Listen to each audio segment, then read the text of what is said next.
জিন্দা নবী বলতে তুমি কি বুঝায়? জিন্দা নবী বলতে যদি তুমি বুঝাও যে দাফন করার পর থেকে নবী জিন্দা, এটা হাদিসের দ্বারা প্রমাণিত। হাদিস শরীফে আল্লাহ রাসূল বলেছেন, আল আম্বিয়াউ আহইয়াউন ফি কুবুরিহিম, নবীগণকে দাফন করার পরে তারা জীবিত হয়ে যান, জীবিত হয়ে রওজা শরীফের ভিতরে থাকেন। তাহলে তুমি যদি জিন্দা নবী বলতে বুঝাও যে দাফনের পর থেকে জিন্দা, তাহলে আগমন কোথায় পাইলা? যে হাদিসে আছে আল্লাহ রসুল বলেছেন দাফনের পরে নবী জিন্দা, সেই হাদিসে আছে আগমন না, রওজা শরীফে অবস্থান। বলুন, যে হাদিসে নবীকে জিন্দা বলা হয়েছে সেই হাদিসে নবীকে কোন মিছিলে আগমন করেন বলা হয়েছে না রওজা শরীফে অবস্থান করেন বলা হয়েছে? তাহলে স্লোগানটা হাদিস সাপেক্ষ না হাদিস বিরোধী? হাদিস বিরোধী।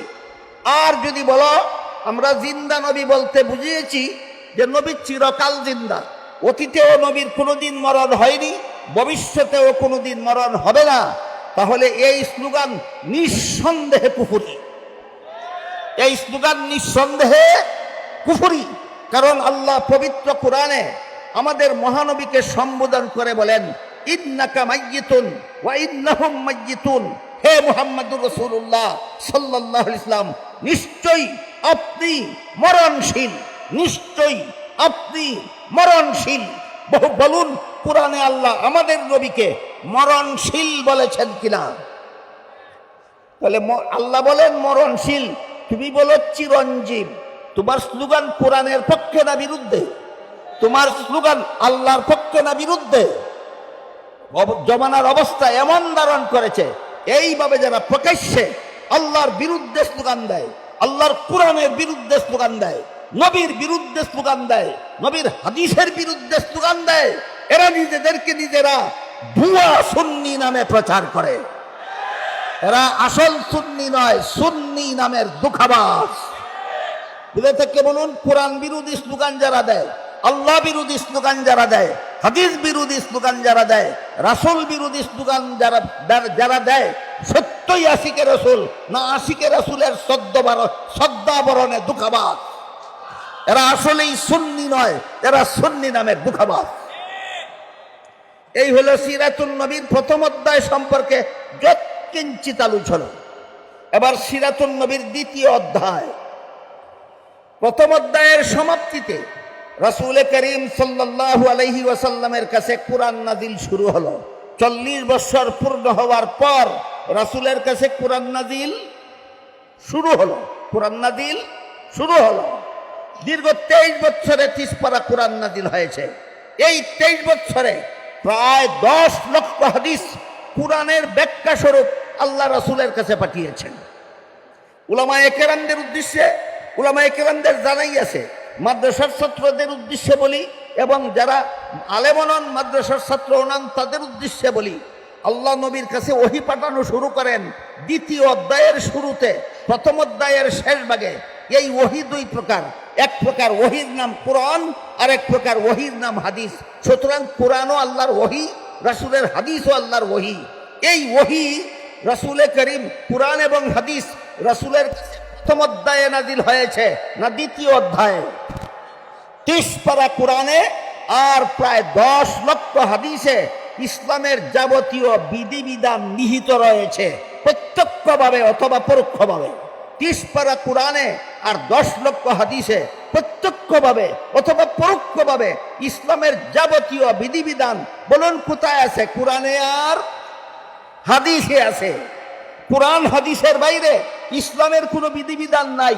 এই কোরআন জন্মের দিনে নাজিল হয়েছিল না সিরাতুন নবীর শেষ ভাগে? কোরআন নবীর জন্মের দিন নাজিল শুরু হয়েছিল না সিরাতুন নবীর শেষ ভাগে? সিরাতুন নবীর শেষ ভাগে। 30 পারা কোরআনের সম্পর্ক মিলাদুন নবীর সাথে নয়, 30 পারা কোরআনের সম্পর্ক সিরাতুন নবীর সাথে, রাসূলের 10 লক্ষ হাদিসের সম্পর্ক মিলাদুন নবীর সাথে নয়, রাসূলের 10 লক্ষ হাদিসের সম্পর্ক সিরাতুন নবীর সাথে, ইসলামের পুরো বিধিবিধানের সম্পর্ক মিলাদুন নবীর সাথে নয়, সমস্ত বিধিবিধানের সম্পর্ক সিরাতুন নবীর সাথে। এমত অবস্থায় যারা সিরাতুন নবী না মেনে মিলাদুন নবী নিয়ে নাচানাচি করে, এদের চরিত্র তার চরিত্রের মতো একটি উদাহরণ দিচ্ছি শুনুন। রাসূল করিম সাল্লাল্লাহু আলাইহি ওয়াসাল্লামের এক চাচার নাম ছিল আবুল আহাব। হয়তো আপনারা অনেকেই জানেন, কেউ হয়তো নাও জানতে পারে। যাদের জানা নাই তারা আজকের থেকে মনে রাখুন, রাসূলের এক আপন চাচার নাম ছিল আবুল আহাব। রাসূলের জন্মের দিন, রাসূলের জন্মকে কি বলা হয়? মিলাদুন নবী। রাসূলের জন্মকে কি বলা হয়? মিলাদুন নবী। রাসূলের জন্মের দিন আবুল আহাব রাসূলের জন্মে খুশি হয়ে দুটি আঙ্গুল দ্বারা ইশারা করে তার বন্দী সুয়াইবাকে আজাদ করে দিয়েছিল, স্বাধীন করে দিয়েছিল। ঘটনা বুঝে থাকলে বলুন, আবুল আহাব নবীর জন্মে দুঃখী ছিল না আনন্দিত ছিল? কোরআন গ্রহণ করেছিল, হাদিস গ্রহণ করেছিল, ইসলামের বিধান গ্রহণ করেছিল। মিলাদুন নবীতে খুশি, নবীর জন্মে খুশি। কোরআন মানে না, নবীর জন্মে খুশি। হাদিস মানে না, নবীর জন্মে খুশি। ইসলামের বিধান মানে না। এই চরিত্র সুন্নিদের হয় না, এই চরিত্র আবুল আহাবের হয়।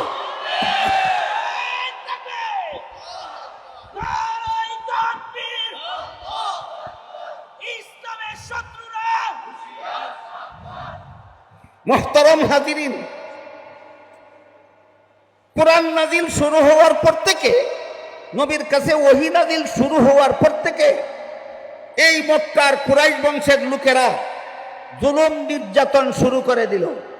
দীর্ঘ 40 বছর পর্যন্ত যাকে আল আমিন উপাধিতে ভূষিত করে রেখেছিল, দীর্ঘ 40 বছর পর্যন্ত যাকে সবচেয়ে বেশি মর্যাদা দিত, সবচেয়ে বেশি সম্মান করত, একমাত্র কোরআন হাদিসের কথা বলার কারণে এরাই সবচেয়ে বেশি দুশ্মনে পরিণত হয়। তখনকার সময়ের একটি ঘটনা বলছি। এক সর্দারের নাম ছিল আবু জাহাল, আরেক সর্দারের নাম ছিল আখনাস। একদিন সিরাতুন নবীর 2য় অধ্যায়ে একদিন সর্দার আবু জাহাল সর্দার আখনাসকে জিজ্ঞাসা করল, সর্দার আখনাস, বলো তো মুহাম্মদ যে সমস্ত কথাবার্তা বলে সত্য বলে না মিথ্যা বলে? আবু জাহাল চিন্তা করে দেখল, যদি বলি মিথ্যা বলে তাহলে প্রশ্ন আসবে, যেই লোকটা মিথ্যা বলে এই লোকটাকে দীর্ঘ 40 বছর পর্যন্ত আল আমিন বলছিলে কেন? কথাবার্তা বুঝতে পারতেছেন আপনারা? আখনাসের প্রশ্নে আবু জাহাল উভয় সংকটে পড়ে গেল। আবু জাহাল চিন্তা করে দেখে, আখনাসের প্রশ্নের জবাবে আবু জাহাল যদি বলে মুহাম্মদ মিথ্যা বলে, তাহলে প্রশ্ন করে বলবে সাথে সাথে, যেই লোকটা মিথ্যা বলে এই লোকটাকে 40 বছর পর্যন্ত আল আমিন বলছিলা কেন? আর যদি বলে সত্য বলে, সাথে সাথে প্রশ্ন আসবে, মানো না কেন? বলুন, প্রশ্নের দ্বারা উভয় সংকটে পড়েছে কিনা? কে? আবু জাহাল। প্রশ্ন করেছিল আখনাস। তাই উভয় সংকট এড়াতে গিয়ে আবু জাহাল তড়িঘড়ি একটা জবাব রেডি করলো। সেই জবাবে বলল, যতদিন পর্যন্ত মুহাম্মদ তার কাছে কোরআন নাজিল হওয়ার কথা বলেনি, কতদিন? 40 বছর। ভুলে গেলেন? যতদিন কোরআন নাজিলের কথা বলেনি, কতদিন? ততদিন সত্য কথা বলেছে, এই জন্য ততদিন আল আমিন বলেছি। এখন থেকে কোরআন নাজিলের কথা বলে এটা মিথ্যা বলে, এই জন্য এখন মানি না। এই জবাবের প্রতিবাদে আল্লাহ সূরা আনআমের 33 নম্বর আয়াত নাযিল করে বলেন, কাদ না'লামু ইন্নাহু লা ইয়াহজুনুকাল্লাযী ইয়াকুলুন ফাইন্নাহুম লা ইউকাযযিবুনাকা ওয়ালাকিন্নাজ যালিমিনা বিআয়াতিল্লাহি ইয়াজহাদুন। জন্ম থেকে 40 বছর নবী যা বলেছেন সব সত্য বলেছেন, এই জন্য নবী আল আমিন। কোরআনের কথা বললেই নবী মৃত্যুক হয়ে যান। তাহলে 40 বছরের আশিকে রাসূল, 40 সিরাতুন নবীর প্রথম অধ্যায়ের 40 বছরের আশিকে রাসূল তো আবুল আহাব ছিল। আবু জাহাল ছিল। কোরআন নাযিলের পরবর্তী জিন্দেগীর আশিকে রাসূল আবুল হাব হতে পারেনি, আবু জাহাল হতে পারেনি, একমাত্র সাহাবায়ে কেরাম হতে পেরেছিলেন। এখান থেকে দীর্ঘ 40 বছর যারা রাসূলকে আল আমিন বলেছিল, রাসূলকে সবচেয়ে বেশি মর্যাদা দিত, তাদের উপর অমানবিক জুলুম অত্যাচার শুরু করে দীর্ঘ 13 বছর পর্যন্ত জুলুম অত্যাচার করেছে। এই অত্যাচারের বিবরণ দিয়ে শেষ করার মতো সময় নেই। আল্লাহর পক্ষ থেকে নির্দেশ ছিল, অত্যাচারের প্রতিশোধ দিতে যাবেন না, অত্যাচারের জবাব দিতে যাবেন না, অত্যাচারের প্রতিবাদ করতে যাবেন না, সম্পূর্ণ নীরবে সহ্য করুন। আল্লাহর নির্দেশে সিরাতুন নবীর 2য় অধ্যায়ের 13 বছরের মক্কি জিন্দেগিতে একতরফা ভাবে সন্ত্রাসীদের হামলা নবী এবং তার সঙ্গী সাথীরা সহ্য করে চলেছেন। কোন রকমের টু শব্দ নাই, প্রতিশোধ নাই, প্রতিবাদ নাই। এটা হলো সিরাতুন নবীর 2য় অধ্যায়ের বৈশিষ্ট্য। 2য় অধ্যায়ের বৈশিষ্ট্য হলো সন্ত্রাসীদের হামলার প্রতিশোধ নেওয়া, প্রতিবাদ করা, না নীরবে সহ্য করা? নীরবে সহ্য করা। এটা ছিল সিরাতুন নবীর 2য় অধ্যায়ের 13 বছরের জিন্দেগির বৈশিষ্ট্য। আগের 40 আর পরের 13, 53 বছর বয়সে আল্লাহ হুকুম দিলেন, এবার মক্কা ছেড়ে হিজরত করে মদিনা শরীফ চলে যান। আল্লাহর হুকুমে রাসূল তার সঙ্গী সাথী মুসলমানদের নিয়ে 53 বছর বয়সে মক্কা শরীফ থেকে হিজরত করে মদিনা শরীফ চলে গেলেন। শুরু হলো সিরাতুন নবীর কত নম্বর অধ্যায়? 3য় নম্বর অধ্যায়। এই অধ্যায়ের শিরোনাম 10 বছরের মাদানী জিন্দেগি। 10 বছরের মাদানী জিন্দেগি। আগের বছর নবী হিজরত করে মদিনা শরীফ গেছেন, পরের বছর ওই মক্কার শীর্ষ সন্ত্রাসী আবু জাহাল 950 অস্ত্র সজ্জিত সন্ত্রাসী নিয়ে মদিনায় গিয়ে হামলা করার জন্য রওনা হল। আল্লাহ নির্দেশ দিলেন, আর নীরবে সন্ত্রাসীদের হামলা সহ্য করা নয়, এবার জিহাদের মাধ্যমে সন্ত্রাস দমন করার জন্য বের হয়ে পড়ুন। এইটাই 10 বছরের মাদানী জিন্দেগির বৈশিষ্ট্য। নীরবে সন্ত্রাস সহ্য করা নয়, সন্ত্রাসী, অস্ত্রধারী সন্ত্রাসী জালেম অত্যাচারীদের বিরুদ্ধে মুসলমান জিহাদে বের হয়ে যাও। 13 বছরের মক্কি জিন্দেগিতে জিহাদের মাধ্যমে সন্ত্রাস দমনের হুকুম দিলেন না আল্লাহ, দিলেন নীরবে সহ্য করার হুকুম। 10 বছরের মাদানী জিন্দেগিতে সন্ত্রাসী হামলা নীরবে সহ্য না করে জিহাদের মাধ্যমে দমন করার হুকুম দিলেন কেন? মক্কি জিন্দেগিতে জিহাদের হুকুম দিলেন না কেন?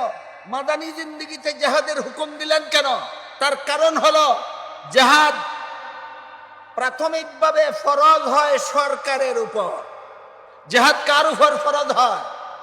মুসলমান সরকারের উপর ফরজ হয়। মক্কি জিন্দেগিতে রাসূলের সরকার ছিল না, জিহাদের দায়িত্বও ছিল না, জিহাদ করার অস্ত্রও ছিল না, জিহাদ করার সম্বলও ছিল না। এই জন্য আল্লাহ নীরবে সহ্য করার হুকুম দিয়েছেন।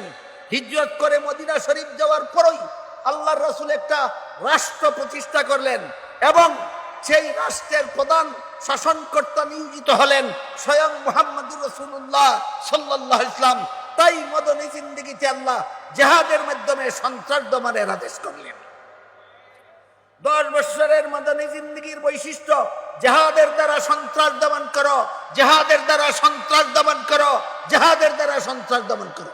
আপনারা অধৈর্য না হলে 1-1.5 মিনিটে আরেকটি প্রশ্নের জবাব দিয়ে শেষ করতে চাই। সেটা হলো, বর্তমান দুনিয়াতে মুসলমানের চিরদুশ্মন ইহুদি খ্রিস্টানেরা ইসলামের জিহাদকে বলে সন্ত্রাস, আর তাদের কতগুলি পুষ্যপুত্র গোলাম আছে তথাকথিত মুসলমান সমাজের বীর জাফর বুদ্ধিজীবী, এরা ওই ইহুদি খ্রিস্টানদের শিক্ষা দেওয়া বলি অনুপাতে ইসলামের জিহাদকে সন্ত্রাস বলে। কিন্তু সিরাতুন নবী আমাদের পরিষ্কার ভাষায় শিক্ষা দেয়, জিহাদ সন্ত্রাস নয়, জিহাদ সন্ত্রাস দমনের সফল ব্যবস্থা। আল্লাহ আপনাদের আমাদের সবাইকে সিরাতুন নবীর আদর্শে আদর্শ হয়ে জীবনকে ধন্য করার সৌভাগ্য দান করুন। সবাই বলুন আমিন। সুবহান রাব্বিকা রাব্বিল ইজ্জাতি আম্মা ইয়াসিফুন ওয়া সালামুন আলাল মুরসালিন ওয়ালহামদুলিল্লাহি রাব্বিল আলামিন।